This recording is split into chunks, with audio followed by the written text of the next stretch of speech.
I've been disgusted by you since night one.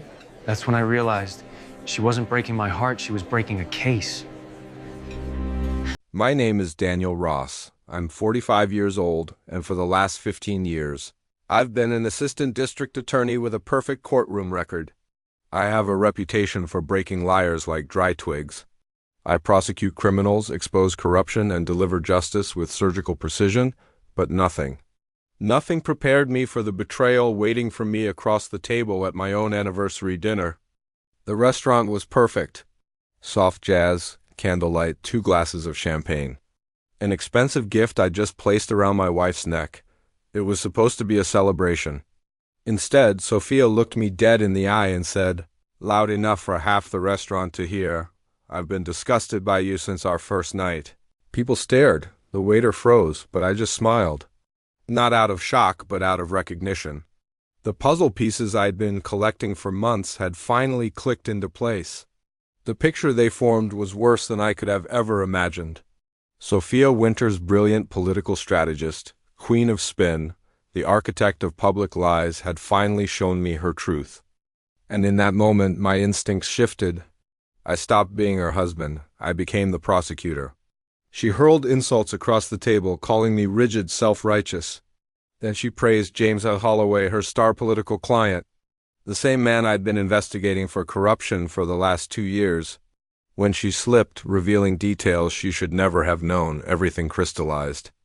The missing witness in my case, her escalating hostility, her sudden need for space. Sofia had compromised my investigation.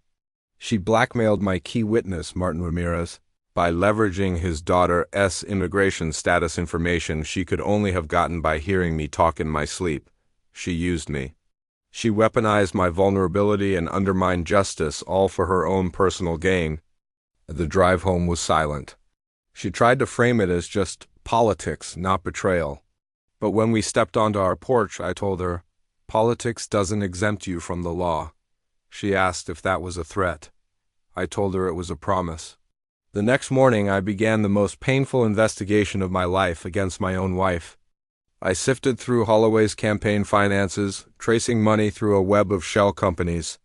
At the center of it all was Meridian Consulting, Sofia's firm. Payments were funneled into a ghost company registered under her mother's maiden name.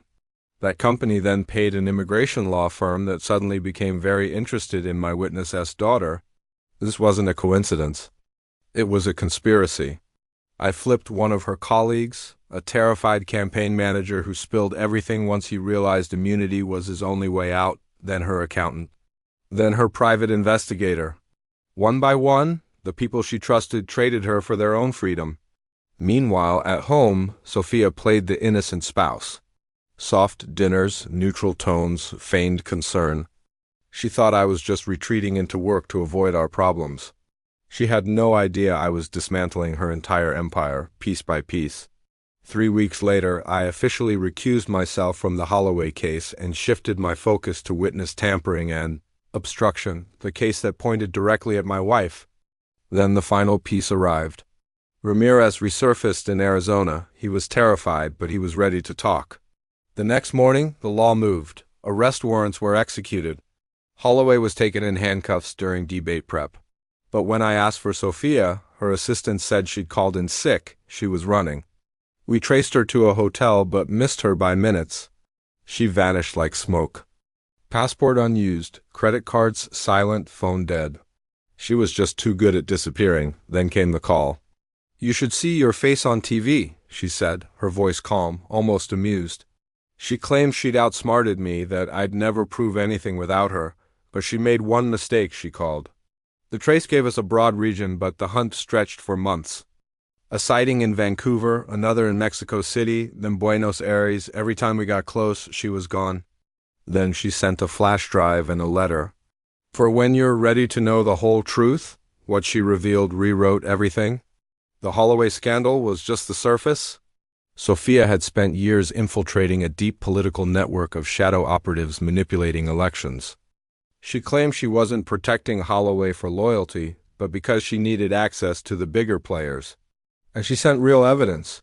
Records, recordings, offshore accounts, powerful names. The FBI verified it all. Arrests followed senators, a federal judge, lobbyists. But Sofia remained a ghost. Postcards arrived from Brazil, Thailand, Australia. No words, just sunsets. 18 months after she disappeared, she called. Winslow Park, East Entrance, 30 minutes. Come alone. I went. She emerged from the shadows, thinner, harder, but still in control. She handed me another drive. The final piece. She said she was disappearing for good. I asked the one question that had haunted me for years. Was any of it real, U.S.? Her expression softened. That was the only real thing in my life, Daniel. The only thing I regret losing. Then she vanished. Minutes later, men with guns appeared. They weren't there to make an arrest. They were there to kill whoever held that drive. I ran. In the months that followed, her evidence blew open the largest corruption case of my career. And then, nearly 2 years after she left, a final package arrived. Inside was a signed divorce decree. You deserve to move on. Her version of closure. They still call me the Confessor, the man who always gets to the truth. But the greatest confession I ever received didn't come from a criminal. It came from my wife. And it's a truth I'm still trying to understand. Thanks for listening.